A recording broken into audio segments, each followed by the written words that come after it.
So, our book for this week is called Emmanuel's Dream, the true story of Emmanuel Ofosu Yeboah. So, this book actually, it made me cry. It touched my heart.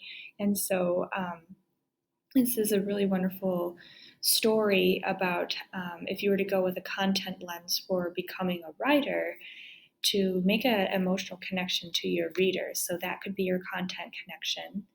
Also, it has different cliffhangers. So that would be a wonderful content connection here for during your writing time, language arts. Now, this story is about Emmanuel, who really only had the use of one leg. And so he rose to the inspiration to ride a bike for 400 miles across Ghana. So it's just such an inspirational story. Different hardships along the way, him being told no or that he can't do something, and him finding creative solutions to make it happen no matter what, which it truly is really inspirational. So as you can see on the screen, I have popped up our lesson inspiration for this book. Again, this is found linked on the book room list for you to access. And these are just different ways that you can be inspired by the book, and you can take it in any direction that you would like. But some of the themes that I pulled out for us here is that disability does not mean inability. And as a special educator, this really touched my heart, as I mentioned. One of my favorite tools to use is a website called understood.org. I actually would like to explore this with you really quickly. On understood.org, this is basically a website that you can use for students primarily. It's really meant for parents, really, and educators to learn more about different needs and how to create a collaborative community with that. So for students who have IEPs and students who have 504s, this is a really good resource to understand the beauty behind all of those resources and services that our learners receive. On the corner here, if you click this is like my favorite tool, especially with the family aspect. So although you're not the family, this resource allows you to step into the perspective of a learner who has just a different way of experiencing the world. So you're going to click families. Even though you're an educator, click families.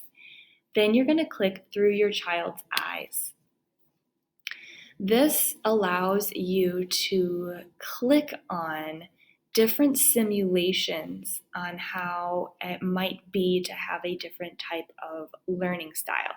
Now, this may not be a physical, like Emmanuel with his leg, but it still allows you to have that experience of just having a different type of need. I used to have my students explore this as well, and for parents as well. So if you wanted to make a whole connection here for your week with SEL, you might even want your families to maybe have these discussions at home with their learners too. So you would click what area you'd like, and then there's actually a simulation for that. Another theme is people first language. I am very cognizant of this. This is the labeling language. And so when there was an opportunity, and whenever there's an opportunity to teach into this, I always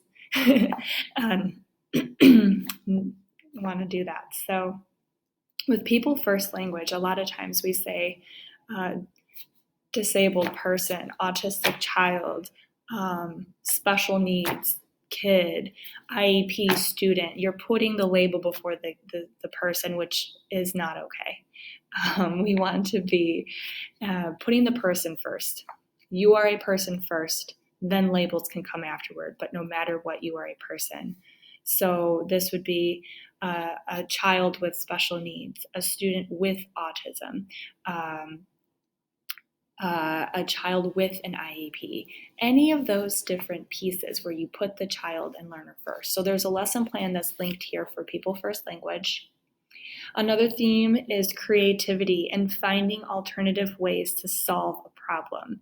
This goes even to responsible decision making for our CASEL competencies with that as well. So you learn in the story how Emmanuel finds unique ways like hopping 2 miles just to get to school because people who had disabilities weren't allowed to go to school. So he found a way to do it and to get there. And our competency guides are linked along with our circle questions. So I hope you are inspired by this story. And I just want to pull out one of the quotes here. Near the end of the story, he had just lost his mother, and it says here that he was heartbroken, but he knew her last words had been a gift. He would honor them by showing everyone that being disabled does not mean being unable. It was a big dream, but Emmanuel had a plan. So feel free to check this book out in your book room, and feel free to share on social media at #D59SEL your lesson and how it goes. Take care, everybody.